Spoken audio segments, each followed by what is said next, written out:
Good morning, Your Honors. May it please the Court. Adam Boyd on behalf of the Appellants. This case presents the central question of whether the doctrine of consular non-reviewability can shield the State Department from any claim, even where there is a well-pled allegation of a State Department policy that violates the clear statutory text of the INA that creates a clear burden-shifting scheme when it relates to a specific trig inadmissibility. It does not.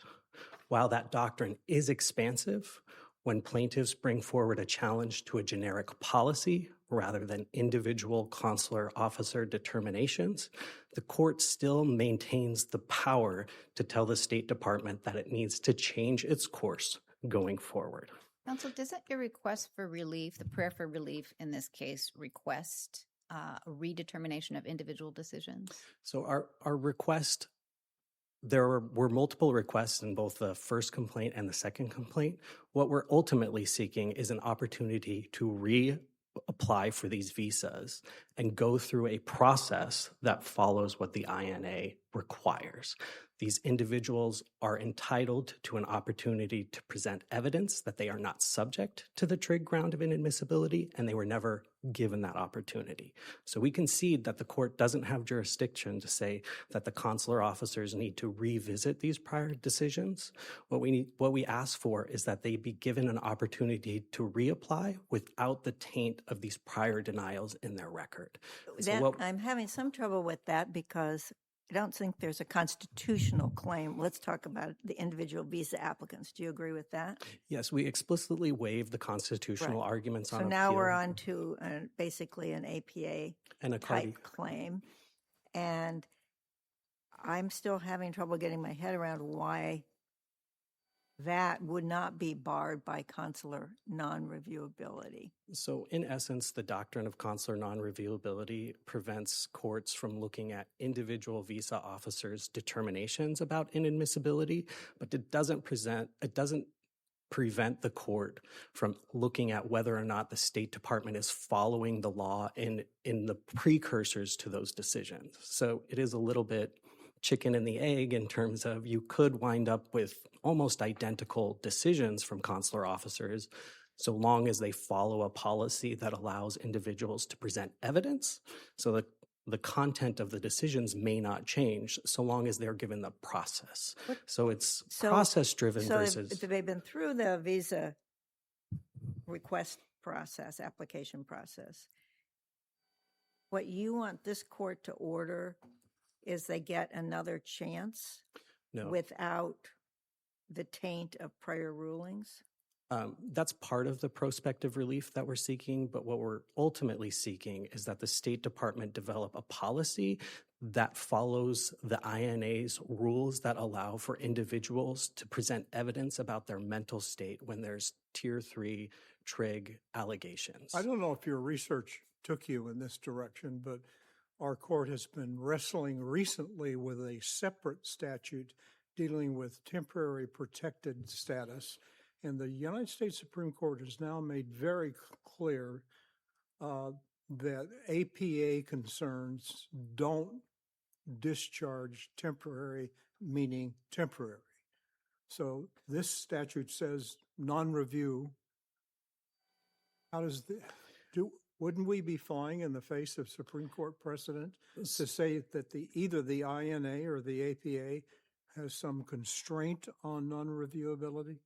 So with respect to the Supreme Court's decision, I would note that they explicitly left McNary untouched, which allows for a policy type challenge, even in the context of the TPS program. And so to the extent that you're worried about the court's ability to review this, it's not really implicated by the Supreme Court's recent decision. What you worry about is getting smacked down by our seniors. So I understand. You've elicited a path that may provide some circumstance. There's also a distinct difference between the TPS statute, which provides for, at the end, complete and total discretion, whereas what we're talking about is implementation of the inadmissibility grounds that don't contain you can make this decision in your sole and complete discretion based off of trig. And because Well, you think there's a difference between sole and complete discretion and non-reviewability? well, not entirely. I think that the non-reviewability comes from the sole and complete discretion, which is why we have the doctrine and we don't look at the underlying consular officer's decisions. The reason that we have the consular officer's decisions presented in this case is because they demonstrate the antecedent policy.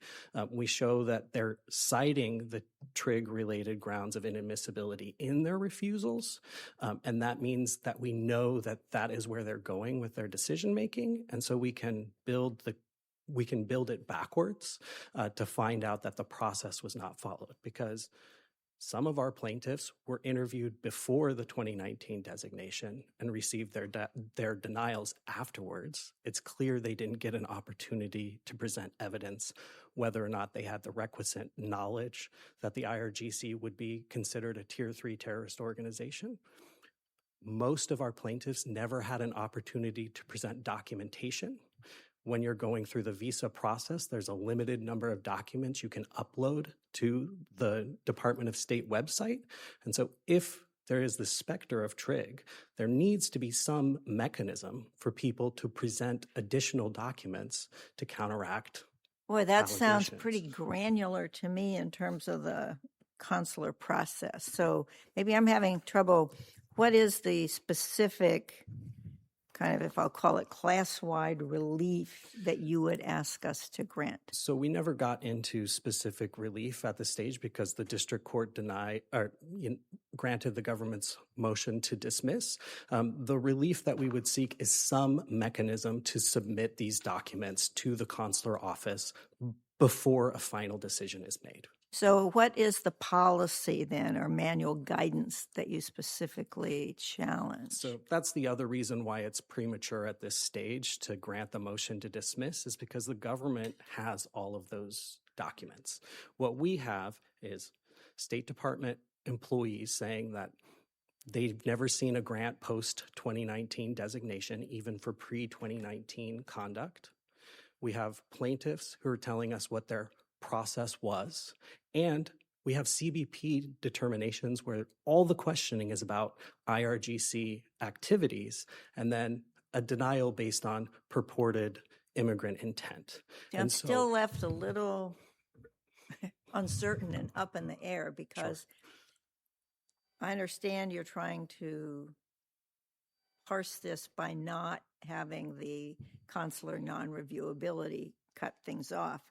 But everything you describe relates to a process, as I understand, that leads up to the visa denial or grant. Correct. So I'm still having some trouble, so help me out. Sure. How do you get past this longstanding doctrine? The conflict that you're describing, Judge McEwen, is because our legal system requires a legal controversy. And in order to show that there is a policy that's violating the INA, we have to use the facts of what has happened in the past. And so we bring forward these plaintiffs showing that they were not given the proper process in order to show that we need to develop a process for them. But that sounds more like you have a constitutional claim which you expressly waived. So the constitutional claims is whether or not the visa applicants themselves or their family members have a constitutional claim to review of the visa denials. So this court, it has gone a little bit back and forth on whether or not there is any kind of review. So if there is a constitutional claim, the department needs to show at least a reasonable justification or a reasonable, I can't remember the exact language because we waived those claims. We're not seeking the justification, redetermination of any of these visas at this point in time. We think that that is foreclosed by the court's decision in Munoz, reversing this court's decision. And so that's why we're not pursuing it as a constitutional matter, but rather as unreasonable agency action, unreasonable agency policymaking. I think there's still, did I interrupt you? Go ahead. Well, what is the INA section or the Foreign Affairs Manual that's violated by the policy? So it's the INA is violated by the policy because the INA says, there are different tiers of inadmissibility. And if it's not an officially designated terrorist organization, then in order to be inadmissible, the person who allegedly engaged with or was a member of the terrorist organization had to have known or reasonably should have known that their actions would be considered, in support of a terrorist organization, or more, that they should have known or reasonably known that it was a terrorist organization. And well, you have, I know, different people or potential clients situated in different times, like when their application was processed, when certain things happened, when law changed. But is there anything in the INA that requires this process that you're asking us to send back so it might be implemented? So the actual language of the inadmissibility statute itself contemplates an ability to present evidence related to mental state, which is different than most grounds of inadmissibility, which are triggered by concrete actions in time or place, or reason to believe, where there is some evidence of underlying inadmissibility. In this case, because there is a mental state that adheres in the inadmissibility ground, there needs to be some documentation about whether that exists. And to resolve that question, none of the applicants were asked about their mental state or given an opportunity to explain. And so it's clear that in making these inadmissibility determinations, the consular officers were not following what the INA said, because they aren't asking about what was the conduct of their service. Well, I know Judge Kristen had a question. Yeah, and I would like to reserve 3 minutes for rebuttal, so I see I'm coming up on that, but I'm happy to answer I think I your know question. somebody who can give you more time. Okay, So I'm going all right. to ask you I the appreciate question. that. That's fine. I share many of Judge McEwen's concerns, but I'm going to spot you for purposes of our time. That I think the recent Supreme Court decision regarding TPS, I share Judge Hawkins's view. That's very tough for you. Understand. I appreciate the carve out of McNary. I think the DC Circuit thinks there's still a path. It's a pretty skinny path. Yeah. And the statute we're talking about here, of course, is not TPS, and it has the language in it that Judge McEwen has just been so carefully reviewing with you, right, about non-reviewable. I think both my colleagues Correct. did, okay? But I'm going to come back to where I started, because you have this prayer for relief that I jumped on right away, because it sure looks like you're looking for individual determinations. And you've answered that question, I think. But I think you've answered it a couple different ways. And now I'm maybe even at a greater loss, because I think in part you seem to be looking for discovery. You're circumstantially inferring or deducing that there must be a policy out there, because you're going with what you've got, right? Just at the back end of what questions are being asked or not asked, I think. And I appreciate that. But you also said, in response to Judge McEwen's first question, that you wanted an order requiring a policy. And that almost sounded like affirmative injunctive relief. So is it your here? So here's my question. I realize that's a big lead up, but I'm trying to figure out really what you're looking for. Is it your contention there is a policy and you need to get at it? Or are you requiring that they develop a policy and that this really should not be sole and unreviewable because of the nature of the statutory criteria? It's both, actually. So we're alleging that there is a policy, and we're in this position of having to do that without full discovery because our case was dismissed. Okay, I appreciate that, but I'm going to interrupt. So as to that, do you have anything that tells you there is a policy, or are you inferring that there must be? So we have the affidavits from former State Yes, Department I've read officers. Those. Yes. And then we have the applicant's own experience. And so we're inferring there's a policy, which is all we can do. All right. So from that, I understand that you're inferring, and you've confirmed that. Thank you. And then you were going to say as to the other? As to the other, to the extent that there is a policy, we ask that it be overturned and that there be that there be some process for people to submit evidence when this ground of inadmissibility is coming up at the visa stage. Okay. Thank you for your patience with my question. All right.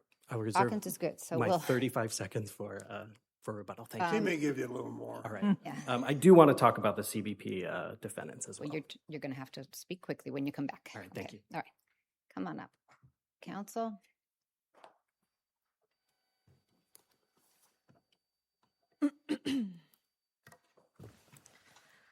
Good morning, Your Honors. May it please the Court, Victoria Tercios on behalf of the government.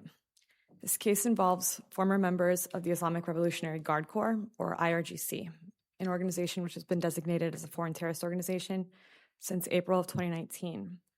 All of the former IRGC members in this case were denied admission by the executive, either through a consular officer or through a CBP agent.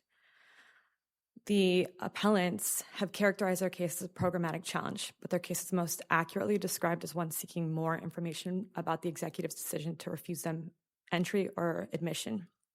Could I first ask you for your position on setting aside the complaint you've got for a minute, just sort of hypothetically? I just interested in your position about whether there's a path for a programmatic challenge. No, Your Honor, there's no path for a programmatic challenge. And I believe Judge McEwen already got us there a little bit. First, I would cite to the Ninth Circuit's unpublished decision in Capistrano, where a policy challenge was already presented to the circuit court, and the court said that in order to analyze the policy, it would have to review the consular officer's decisions, and the entire case falls apart under the doctrine. Okay, so again, we're not talking about, he's really clear he's not talking about individual decisions, and I think there's the complaint is less than clear on that point, in my view. But again, setting it aside, is the government's answer that there's no path for a programmatic review of this particular statute, or are you swinging broader than that? Broader than that. It's both. First, I think I have to discuss the problems with the pleadings in this case, and then we can discuss. I don't want to discuss the problems with pleadings in this case. I'm trying to figure out whether you're walking us into a circuit split with the DC Circuit. So that's why I really want to know whether you're swinging more broadly. In Allen, on the very last page of Allen, this court said that the APA does not provide an avenue for review of a consular officer's adjudication of adjudication of a visa. I think that's very broad. Yeah, but that could easily be talking about an individual determination, and I'm definitely not pushing back on that. My question really goes to, is there any path available for a programmatic review? I don't think there is, Your Honor, because of the way that the general rule for consular non-reviewability functions. We have repeatedly said, not just in this circuit, the Supreme Court has said there are only two exceptions, when Congress said so, or under the Constitution. So I think the only way is if a constitutional claim had been brought, maybe we would fall into the bad faith exception.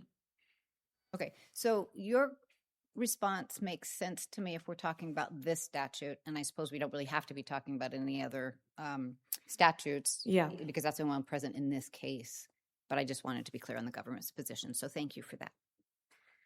So turn back to this case in particular, that it's very important to discuss again the specific refusal ground that was cited in each of the visa applications in this case, because it's so important. The specific ground cited was 8 U.S.C. 1182A3B. That's a general citation for the terrorism-related inadmissibility grounds, or TRIG. And ordinarily, Your Honors, when a consular officer refuses a visa, that officer is required to provide a more specific ground of inadmissibility as a basis for refusal. That requirement is at 1182B1. However, that requirement, B1, does not apply when the consular officer refuses a visa under the TRIG. That is located at 8 U.S.C. 1182B3. The Supreme Court has recently acknowledged that lack of obligation in its decision in Munoz, where the visa applicant in that case was also refused under 1182A3B. The Supreme Court said actually that the statute was more procedure, more explanation than the visa applicant was required, or was entitled. The same is true here.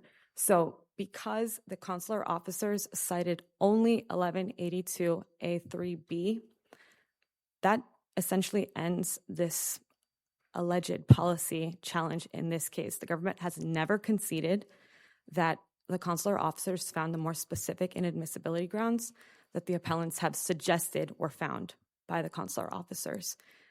That the idea that a more specific ground based on knowledge or intent was found is an assumption only. And the same is true of the declarations that were attached to the complaints. They are Also, different sections or subsections, some require this intent and others don't, right? That's correct, Your Honor. So I'm trying to understand their claim as they would say, well, we're not asking for a review of the individuals, but we believe that the policy is such that they were not given a full opportunity to put forward some of this information about knowledge or intent. But of course, then you'd have to figure out what section they were charged under. And in my view, it kind of took us right back to the individual review. But they say, no, if we can get discovery and we can get the policy, then we can challenge it wholesale. What's wrong with that? Yes. Maybe your question is linked to Judge Kristen's question from earlier. I know you mentioned the D.C. Circuit. I believe you're referring to the Peterson case. I think the Peterson case is materially distinct from this case because that case involved an inadmissibility determination, a very specific inadmissibility determination under fraud or willful misrepresentation. Here, the ground is general. There are factual predicates that must be found by the consular officer, but that was a specific inadmissibility citation, and the plaintiff had also alleged the specific section of the Foreign Affairs Manual that was supposedly inconsistent with the government's application or when it found inadmissibility for fraud or misrepresentation. That's not the case here. Exactly. And that's why we were trying to be, I think both of us were trying to be figure out what is clear the about claim, how broadly you're swinging. And we only have one case in front of us, but I think it does matter exactly what we're talking about. And, hence our, actually all three of us have asked these questions about exactly what your position is. I don't think it's correct that there is no path. I certainly agree it's awfully skinny. But that's what I'm trying to be careful about. Thank you, Your Honor. So I'll sum up very quickly with the visa applicants unless there are any other questions on this point. But essentially, because the plaintiff's case requires the government to review the consular officer's decisions in this case, the doctrine does apply. As to the Canadian... This statute, forgive me, but as to this statute, if we... Now let's look at the complaint that we've got and pretend that it's going to be amended and that request for a redo for individual determinations is excised. Let's excise that for a minute. What would it take on this statute to make a policy level challenge? We don't have a constitutional claim. On this statute, the general statute. Yes, and he doesn't have a policy, as in that other case, or in Ramos, we had congressional testimony about how a particular statute was being applied. We don't have that here. I think it's impossible for the plaintiffs to amend their complaint to assert a policy challenge on this statute. They haven't identified, and I know that policy challenges happen all the time, that the plaintiffs successfully bring policy challenges on unnamed policies. Here, there's no identification of the policy. There's an assumption of the more specific ground. There's no identification of who implemented or created the policy. There are several issues that would need to be found in order to amend the complaint successfully. So we need discovery, but they also have this very, very tough statutory language. Yeah. Yes. Okay. And on discovery, Your Honor, I would say that there can't be discovery in this case because it's mere conclusions. Yeah, I was doing my hypothetical. Okay. One moment, because I think I cut off Judge McHugh, and I didn't mean to. Judge Hawkins, anything further? Okay. So I would turn very quickly to the Canadian applicants, that the district court correctly determined that the plaintiffs had failed to state a claim for some of the reasons that I just explained, that there was no identification of the actual policy, no identification of who was in charge of having created or implemented the policy. And then there were some separate alternative findings made by the court. If there are no questions on the Canadian applicants, then the government would rest on its papers and ask the court to affirm dismissal of this case. I don't think we do have additional questions. Thank you for your argument, Thank you. counsel.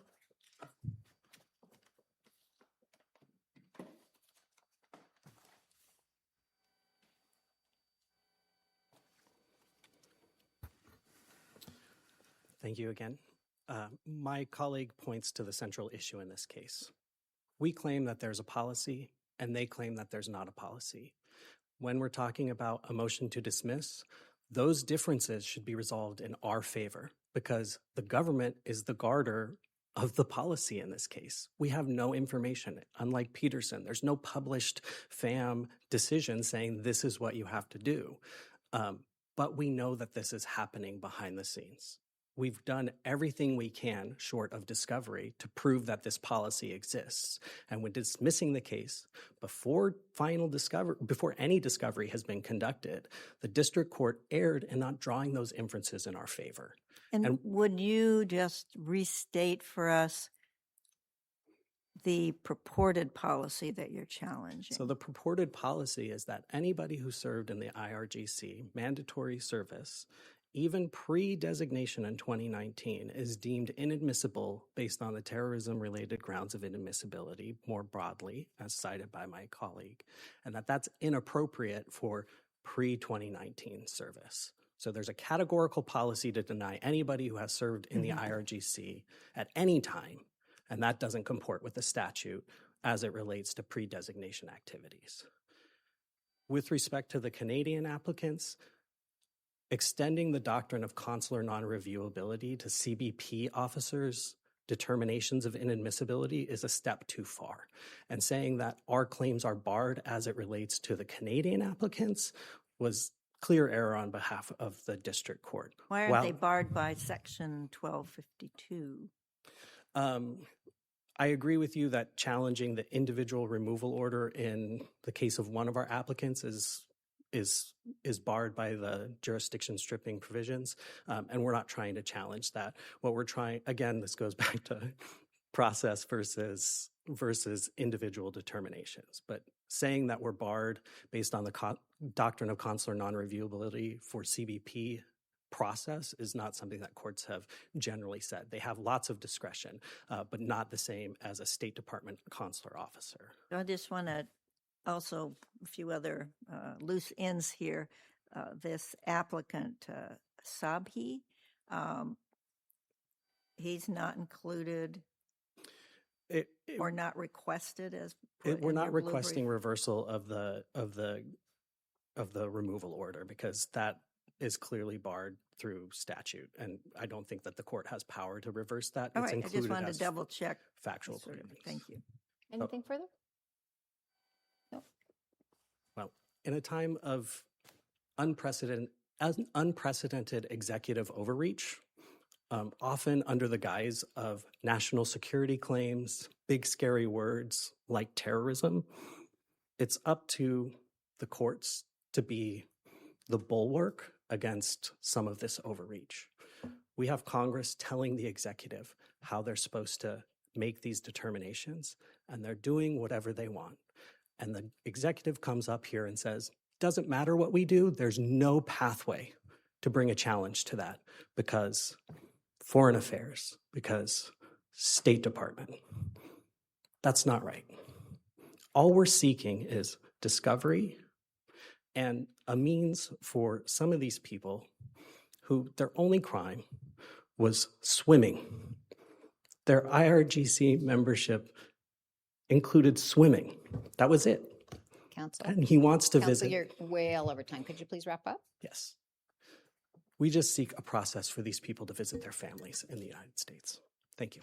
Thank you both for your arguments. It's an important case. We'll take good care of it and give it our best shot and get you a decision as soon as we can. Thank you very much. We'll stand in recess for the day.